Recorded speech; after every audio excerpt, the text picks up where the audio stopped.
هاتي نص كيلو من الدقيق وتعالى اقولك على الطريقه العبقريه بتاعتنا بتاعت النهارده. عايزه اقولك هتبقى عسل لوز اللوز. والله العظيم زي ما بقولك كده. تعالي بس نشوف هنعمل ايه. نص كيلو من الدقيق هنخليه كده على جنب. معانا بقى هنا ايه، هنسمي كده بقى بالله ونصلي على الرسول. ولو عجبكم فكرتنا شجعونا بلايكات كتير وكومنت حلو منكم. يلا بقى معانا هنا ايه، هنحط بقى كوب من اللبن يبقى دافي كده زي دمعه العين، وانزلي بقى بمعلقه من الخميره. وبعد كده كمان هنحط بقى معلقه صغيره من السكر عشان نشغل الخميره بتاعتنا. وبعد كده هنحط بقى ايه مكان اللبن كوبايه الا ربع كده ايه من الميه. هنقلب بقى كويس جدا جدا عشان نشغل الخميره بقى بتاعتك. وبعد كده هنسيبها بقى على جنب. تعالوا بقى نشوف هنعمل ايه بقى ايه في الدقيق. وبالنسبه بقى للدقيق، طبعا الدقيق لازم ايه نحط عليه ذره الملح الجميله دي، اهم حاجه ذره الملح. وبعد كده ايه طبعا الدقيق لازم ان احنا نبقى نخلينه، وكمان يبقى بتاع الخبيز عشان ايه يبقى كويس معاكي وانت بتخبزي فيه. هنبدا ان احنا ننزل بقى ايه الدقيق بتاعنا كده زي ما انتم ما شايفين على الخليط بالشكل ده. واقول لك على سر هنا دلوقتي يمكن معرفتوش مع اي حد تاني، لكن هتشوفيه معايا النهارده بطريقه تحفه جدا. هيخلي العجينه معاكي تبقى عسل. وزي ما انتم ما شايفين كده هنقلب بقى كويس جدا. طبعا انت لو عندك عجان وحابه ان انت تعجني فيه وتريحي نفسك ممكن ان انت تعجني فيه. انا عندي العجان لكن حابه ان انا اعجن كده على ايدي عشان خاطر حبايبنا اللي ما عندهمش عجان بالشكل اللي انتم شايفينه دوت. هبدا ان انا اعجن كده فيها 10 دقايق كده بالظبط. وطبعا ايه بتبدأ ان انت بتريحي شوية وتعجني شوية عشان العجينة ايه تبدأ ان هي ايه تريح كده معاكي. وكل ما العجينة طبعا بتريح معاكي كل ما بتبقى حلوة جدا. معانا هنا بقى ايه الدقيق، نرش رشة كده بقى من الدقيق. وبعد كده هنزلها على الرخامة. طبعا هنا معانا ايه انا مجهزة مية وببدأ ان انا اعجن وارش كده شوية. كل شويه بتريحي كده حبه وبعد كده بتبدأي عشان بقى العجينه ما تلزقش في ايدك وتبقى عسل جدا ولوز اللوز. حطي بقى ايه معلقتين كده كبار من الزيت هتبقى تحفه. عايزه اقولك لوز اللوز شايفين عسل جدا بجد تحفه. يمكن محدش قالك على طريقه الزيت ديت، لكن بجد احلى خبيز واحلى عجين تحطي معلقتين الزيت. كمان الزيت بيخليها مورقه وتبقى تحفه. هنا بقى ايه نزلت بقى بنص كوبايه من السمنه على كوبايه من السميد البسبوسه. وحطي بقى كمان ايه باكت من الفانيليا. هنعمل احلى بسبوسه تحفه جدا. انزلي بقى ايه كوبايه كده من السكر. انا حطيت نص كوبايه وبعد كده حطيت ايه النص الكوبايه التانية. هي تحتاج بالظبط ايه كوبايه من السكر. هنقلب بقى كويس جدا لغايه ما تدينا اللون الذهبي كده الجميل اللي هو ايه ولا غامق قوي ولا فاتح قوي، تبقى حلو جدا.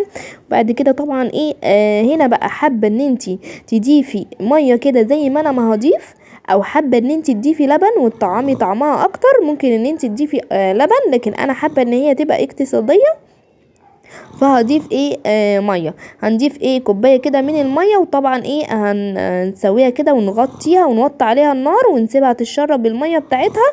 وزي ما انتم شايفين كده بعد ايه ما اتشربت منها الميه وبقت تحفه جدا. طبعا زي ما قلنا لو حابه ان انت تضيفي لبن براحتك. شايفين عامله ازاي تحفه مرمله وجميله جدا بجد تحفه جدا. شايفين عامله ازاي تحفه جدا.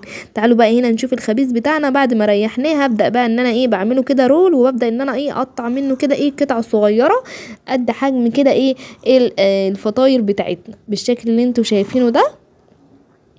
بعد كده هقول لكم بقى هنعمل ايه. طبعا عندنا حشوة البسبوسة، لكن في حشوة تاني هنحطها برضو هقول لكم عليها دلوقتي. طبعا عايزه اقول لك ان العجينه زي الملبل بجد تحفه جدا. اللهم بارك جميله جدا. كل العجينه لما بتريحيها بتبقى جميله جدا وتطلع كمان تحفه جدا. تعرفي النتيجه تبقى هايله جدا لما العجينه كده تبقى ملبل في ايدك. طبعا هنا ريحناها شويه. وطبعا ايه كل مره بنريح العجينه، يعني ريحناها في الخبيز وريحناها بعد ما كورناها برضو. نبدا بقى ان احنا نفردها بالنشابه. ومعانا ايه زيت ومعانا كمان ايه سمنه. هنبدأ ان احنا ندهن كده زي ما انتم ما شايفين وبنطوي كده بقى الجنبين بالشكل اللي انتم شايفينه ده. وبعد كده بقى ايه معانا للتشكيل هنبدأ ان احنا بقى نجيب الايه الكوبايه بتاعتنا زي ما انتم ما شايفين كده. عايزه اقولك بتبقى بتريح عليكي جدا وتبقى سهله وبتخلصي كده الفطاير بكل سهوله زي ما انتم ما شايفين كده. هبدأ بقى ان انا ايه احط بقى ايه البسبوسه، نحشي حشوه البسبوسه. واقولك بقى على الحشوه التانية اللي انا هحطها برضو هتبقى جميله جدا. هنا بقى حابه تحشي بقى لحمه مفرومه، حابه تحشي سجق زي ما انت محبه، يعني حاجات كتير قوي ان انت حباه تحشي بيها تبقى جميله جدا. طبعا عايزه اقولك طبعا الزيت والسمنه. الزيت طبعا بيخليها تبقى مورقه، والسمنه بتديها طعم تحفه جدا. في ناس كتير قوي بتحشي الزبده، لكن انا بصراحه السمنه برضو بتخليها جميله جدا. بنلف كده زي ما انتم شايفين، وبنبدا ان احنا بقى ايه فك كده الكوبايه بالشكل اللي انتم شايفينه ده، تبقى بكل سهوله جميله جدا. نحط بقى ايه جبنه موتزاريلا زي ما انتم شايفين كده. انا حاطه جبنه موتزاريلا او جبنه بيضه، جبنه حادقه زي ما انت محبه بقى. هبدا بقى ان انا طبعا بعد ما يعني كورتها كده تاني وحشيتها، بدأت برضو غطيتها، وجبت بقى جهزت بقى الصاج بتاعنا، ودهنت كده بقى مسحه من السمنه، عشان طبعا لازم ان احنا ندهن الصاج بتاعنا. وبعد كده نبدا ان احنا بنفردهم بالشكل اللي انتوا شايفينه ده. هنا بقى حابه ان انتي تحطي صفار بيض من على الوش، وتحطي عليه باكت فانيليا. مفيش مانع، لكن انا بصراحه ما بحبش صفار البيض. دهنت كده بقى بالسمنه، وندخلهم بقى الفرن. عايزه اقول لكم هتطلع تحفه جدا بجد، هتبقى جميله جدا جدا.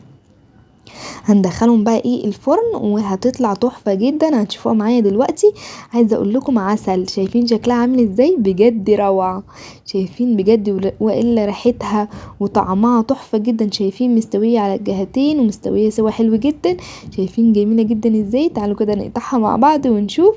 دي بقى اللي هي بالبسبوسه، جميله جدا، و بجد طعمها حلو جدا. شايفين مورقه ازاي وطعمها تحفه جدا. تعالوا بقى كمان نشوف اللي هي بقى بالجبنه، برضو خطيره جدا، وطعمها بتبقى جميله جدا برضو اللي هي بالجبنه. بجد بتبقى جميله جدا. اتمنى ان انتوا تجربوها بنفس الطريقه، هتعجبكم جدا. شايفين بقى اللي هي بالجبنه برضو حلوه جدا، مورقه جدا، وهشه جدا وجميله. يا رب تكون عجبتكم. ما تنسوناش بقى تشتركوا في القناه، وتفعلي زر الجرس على الكل عشان يوصلك كل الاشعارات بتاعتنا الجديده. ما تنسوناش في اللايكات وكومنت حلو منكم، بجد بيفرحني جدا.